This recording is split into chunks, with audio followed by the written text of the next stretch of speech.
वफद से वज़ीर-ए-आज़म हाउस में ज़म शुदा अज़ला के कबायली अमायदीन की मुशावरती बैठक। शहबाज शरीफ ने कबाइल की कुर्बानियों को सराहा। कोटा बहाल तरक्याती इक़दामात का ऐलान। कबायली वफ़द ने फैसलों पर इज़हार तशक्कुर किया।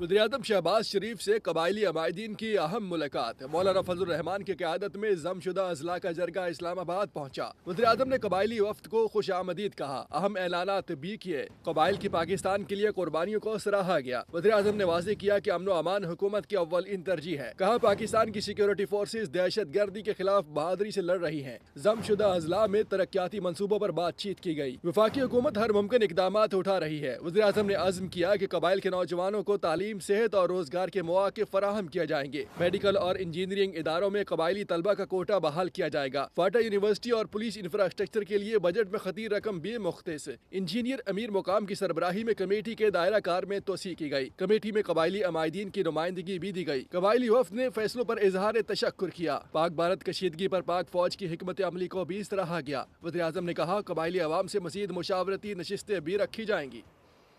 KP के मसाइल को मौसर नफी से